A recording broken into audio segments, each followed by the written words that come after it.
for a chance to move on to the Elite Eight. So, Lolla. Thank you very much. Thank you, Ira. Thank you for being here, or I should say thank you for Charlie. You'll let me come a little bit early and enjoy the success he's having as well. We're tremendously excited to be in a situation again to go back to the Final Four. This was a group in the beginning of the season that we said that given some time and some good competition, we felt like the growth that we were going to experience would put us in a good spot at the end of the year.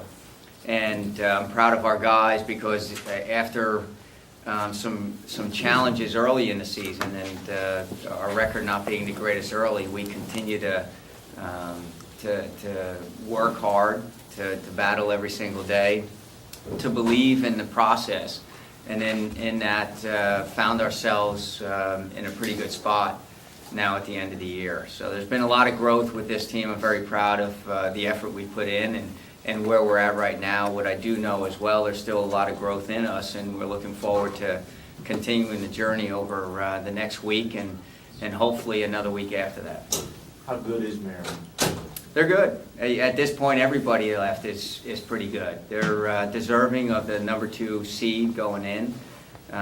We played them the first game of the season and didn't fare so well, but we're a much different team than we were then.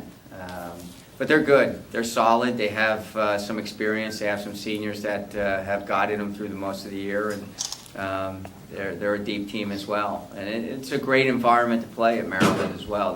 They create a really good environment. They get a good fan base, and from a standpoint of playing college soccer, it's one of the best places to play. How are you a different team than you were then?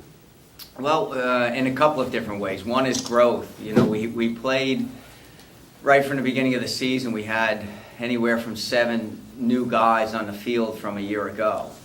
And although they weren't all freshmen, they were new guys, gaining experience, guys that haven't played on a regular basis. So given, 20 games later, we've gained a lot of experience. They've grown quite a bit. As well as we've moved some guys around in different spots, which has made us a better team as well. What do you think the key to, go ahead. What do you think the key to the game will be? Well, I know that playing at Maryland, the first 15 minutes are critical. There's a lot of teams that they play that they distance themselves in the first 15 minutes because of how much pressure and the excitement and the energy of the game. Managing those first 15, 20 minutes of the game is going to be very important. They've done well in scoring goals, so defensively we're going to have to be very sound.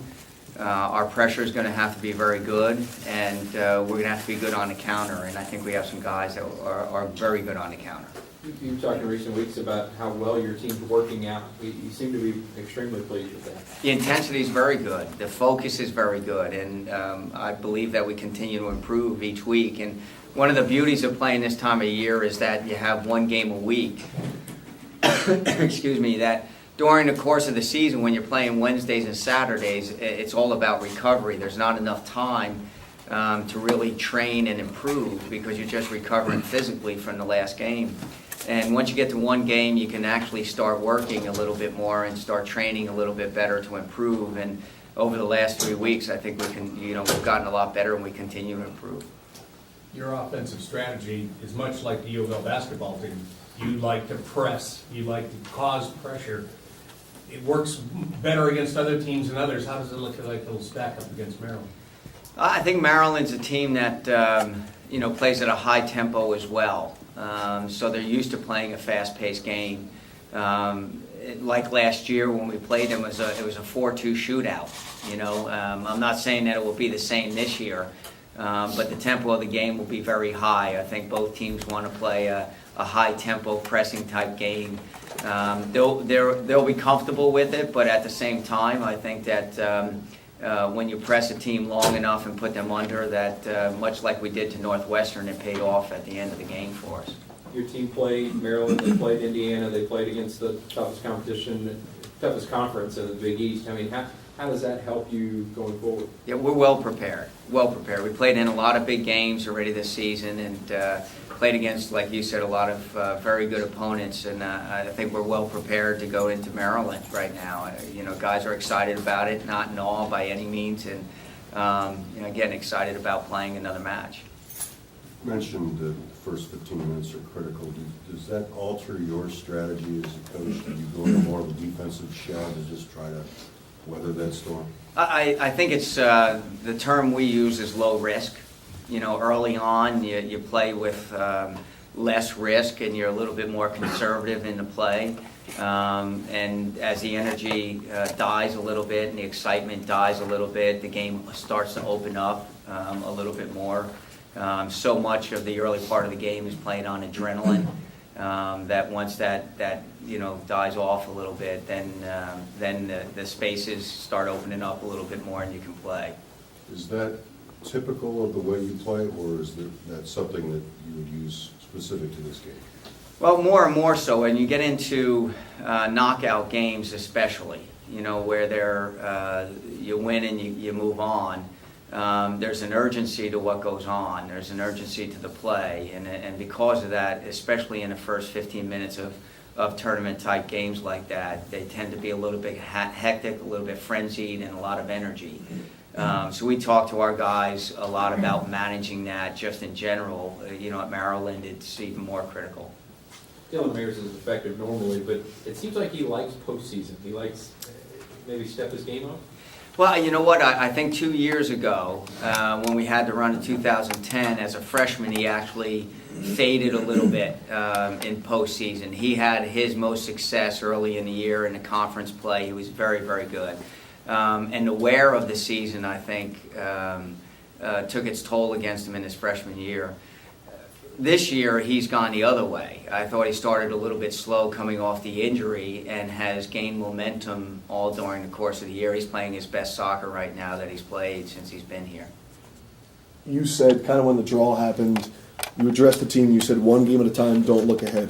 It's easy for you, you do it all the time. How have they reacted, I guess, towards that mentality? I think pretty positively. They've stayed focused, and it's shown in training. I think the training's been very focused. We talk about our bracket right now is Maryland. That's it. We've talked about it all along that we have no control of what happens in other brackets and what the road looks like. All we can control is what's in front of us. And right now it's going to Maryland and playing them. Is there any advantage to having played them earlier in the year? I know it's a different team, but is there an advantage to that? Psychologically, I think it helps us that we got pounded a little bit. Our guys are looking to have another crack at them, and we're a much different team. So we're looking forward to going back there. Just we've played them enough over the last few years that we know them. We know their style. Going to Maryland, earlier this year and last year as well, we're pretty familiar with them, so it's exciting more than anything else. How much does the home field advantage come into play in soccer? I mean, you hear about football and basketball. What about soccer? It has an advantage. Yet in knockout play, and we saw this in the last round in the tournament, that there were a lot of teams that went in and upset the home teams, and it's an advantage, but not so much so that you don't see the upset still. Anything else? Is it weird winning on an own goal? I mean, I'm sure it's something you're used to, but... No, and I think their coach also said it yesterday. He said, it was an own goal in that their player was the last one to touch it, but we created enough pressure over the course of the half that you kind of felt like it was coming, and they weren't surprised that we got the goal because of how much pressure we created, and it was one of those things as the half went on and wore on, you kind of felt it, getting closer and closer, and Dylan was close on a number of opportunities, and he had a good look on that one as well. The defender was trying to cover and just happened to go off him into the goal. And So. is this one of the few times where you can say, I'd love to go to Alabama this time of year? Yeah, we would love to go to Alabama, for sure. There's no question about it. But right now, we're focused on going to Maryland.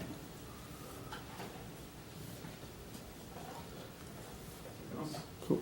Thank you, guys. Thank you. Appreciate it.